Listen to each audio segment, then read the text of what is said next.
जिनको भी जन्माष्टमी मनाने से आपत्ति है आरिफ मसूद या कांग्रेस के अन्य नेताओं को, तो वो कान खोलकर सुन लें।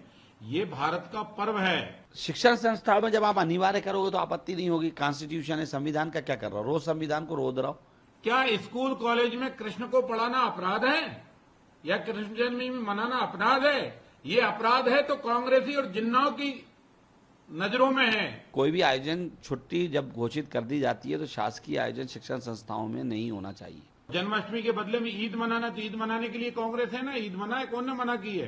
पर हम जन्माष्टमी मनाएंगे, मटकी फोड़ प्रतियोगिताएं भी करेंगे, मंदिर मंदिर जाएंगे, भगवान के दर्शन भी करेंगे। मैं समझ ही नहीं पा रहा कि सरकार शिक्षण संस्थानों को क्यों बर्बाद करने पे लगी है। शिक्षण संस्थाएं केवल पढ़ाई के लिए, एक अच्छे एटमॉस्फेयर के लिए होती है। धार्मिक आयोजन के लिए अवकाश रहता है। सारे लोग हिंदू मुस्लिम जिसको जिस तरह मनाना होता है मनाते हैं। हमने अभी राखी, हमारी बहनें आई मानने, जन्माष्टमी के कई आयोजन में हम भी जाते हैं। लेकिन आप शिक्षण केंद्र में अनिवार्य करते हो, फिर एक तरफ आप मदरसों के ऊपर उंगली उठाते हो, तो किस तरह ले जाना चाह रहे हो? तो ये देश संविधान से चलेगा और इसीलिए संविधान बहुत अच्छा है जिसको सबने एक्सेप्ट करा। संविधान से चला, गोडसे की विचारधारा से नहीं चला। आपत्ति किस बात की? शिक्षण संस्थाओं में जब आप अनिवार्य करोगे तो आपत्ति नहीं होगी। कॉन्स्टिट्यूशन है, संविधान का क्या कर रहा हो? रोज संविधान को रोज रहो। एक के बाद एक संविधान के खिलाफ निकालते हो आदेश, तो इसलिए विरोध है। किसी व्यक्ति के लिए विरोध नहीं है। विरोध इस बात के लिए है कि बड़ी कुर्बानियों से भरा हुआ संविधान है और देश संविधान से चलेगा, बस। और भी तो आयोजन होते हैं तो नहीं, बाकी आयोजन शासकीय कहाँ होते? शासन से कहाँ आदेश निकलता है?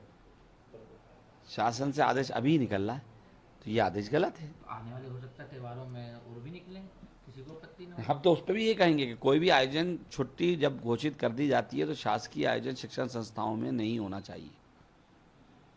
शिक्षण संस्थाएं पढ़ने का केंद्र है, वहाँ एक बहुत अच्छा वैचारिक डिस्कशन होना चाहिए और उसको उसी के लिए रखना चाहिए। भारतीय जनता पार्टी की सरकार ने, डॉक्टर मोहन यादव जी के नेतृत्व में मध्य प्रदेश सरकार ने, हमने निर्णय लिया है कि भगवान कृष्ण की जन्माष्टमी पूरा प्रदेश में धूमधाम से मनाई जाएगी।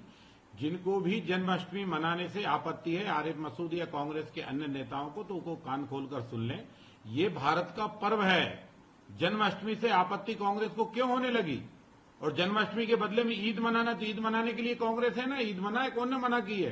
पर हम जन्माष्टमी मनाएंगे, मटकी फोड़ प्रतियोगिताएं भी करेंगे, मंदिर मंदिर जाएंगे, भगवान के दर्शन भी करेंगे, क्योंकि लीला पुरुषोत्तम है भगवान कृष्ण। उनकी लीलाओं पर हिंदुस्तान चल रहा है। और मध्य प्रदेश की धरती पर उज्जैन की महाकाल उज्जैनी में भगवान कृष्ण ने भी शिक्षा प्राप्त की है। इसलिए मध्य प्रदेश का और दायित्व और फर्ज बनता है कि हम कृष्ण जन्माष्टमी धूमधाम से मनाएंगे। और मैं मोहन सरकार को बधाई देता हूं, धन्यवाद देता हूं कि उन्होंने इस पर्व को शासकीय स्तर पर भी घोषित किया। ये बधाई की बात है। क्या स्कूल कॉलेज में कृष्ण को पढ़ाना अपराध है या कृष्ण जन्मष्टमी मनाना अपराध है? ये अपराध है तो कांग्रेसी और जिन्नाओं की नजरों में है, भारत के नागरिकों की नजरों में नहीं है। भारत का नागरिक आज भी अपने बेटे को जब पैदा होता है, मां की गोद में होता है, तो कन्हैया कहकर पुकारता है।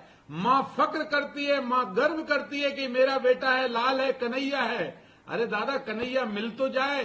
कन्हैया जब देश को सौभाग्य से मिलता है तभी कंसों का वध होता है। और इसलिए ध्यान रखो, कन्हैया से एलर्जी करने वाली कांग्रेस पहले राम से एलर्जी करती थी, अब भगवान कृष्ण से एलर्जी कर रही है। चाहे जितनी एलर्जी कर लो, कृष्ण जन्माष्टमी मध्य प्रदेश की धरती पर धूमधाम से मनाई जाएगी। और मोहन यादव जी को फिर बधाई।